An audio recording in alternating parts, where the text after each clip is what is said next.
Super Sunday যাকে বলে, একটা অন্যরকম বিয়ে বাড়ি এসেছি, দেখলেই তোমরা বুঝতে পারবে। জীবনের একদম ফার্স্ট অভিজ্ঞতা। এখানে এই যে আমাদের ফ্যামিলির সবাই এসেছি, জুস দিয়ে গেছে, খাচ্ছি।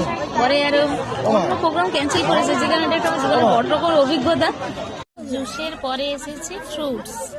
অ্যাপেলটা নেইনি, নেইনি মানে এই কারণে, সেই ফলহারিণীতে এখন তো 1 বছর বাকি আছে। মুসম্বি আর পমগ্রেনেট, একদম নতুন এক অভিজ্ঞতা হচ্ছে, সত্যি ভীষণ ভালো লাগছে। আর এই যে আমার মামাই যেখানে থাকবে একটু তো সব সময় ফোন ছুটি লেগেই থাকবে। ভীষণ ভালো লাগছে দুপুরটা।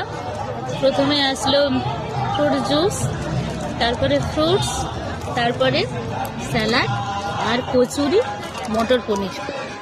দেখা যাক আর কি এক্সপিরিয়েন্স আজকে হয়। এরপরে চিকেন কিমা দিয়ে আলু, দারুণ রান্না হয়েছে, সত্যি সুন্দর হয়েছে। তোমাদের ছোট ছোট ভিডিও করে দেখাচ্ছি, যাতে অনেক বড় হয়ে যাবে, তাই না? সবাই খাচ্ছি আমরা, আমার মামাই আছে, আবার পুরি আসলো, প্রিয়াঙ্কা দীপ আর আমার বর বসেছে। মেনলি আজকে যে অনুষ্ঠান বাড়িটা এসেছি, এটা ও চাকরির সাথে সাথে টিউশন করে, ওর সেই টিউশন বাড়িরই বাচ্চা দিদির বিয়ে। এই দিদির নাম কি মামাই? হ্যাঁ, সাবানা দিদির বিয়ে। আমি আগে এসেছি ওদের বাড়িতে। ঠিক আছে, এত সময় আমাদেরকে বারে বারে বলে গেছিলাম যে লাঞ্চ, কিন্তু না গো, আমার তো বললাম না একটা নতুন রকমের অভিজ্ঞতা। ওটা টিফিন ছিল।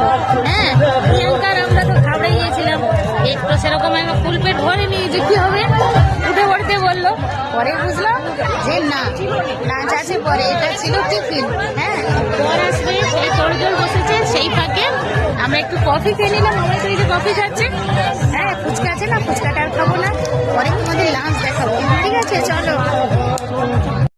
বর এসেছে, এই যে রাস্তায় ঘোড়ার গাড়িতে করে বর এসেছে। বরের তত্ত্ব কিন্তু গেটের জন্য বরের ঘোড়ার গাড়ি ঢুকতে পারছে না, তত্ত্ব নিয়ে রেডি সবাই।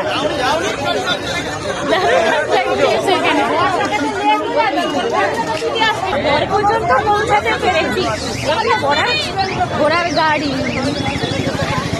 বর বসে আছে, ওদের বলেইছিলাম যে আমার হাজবেন্ডের বাড়ি পড়াতে আসে, আমার ছাত্রী হয়।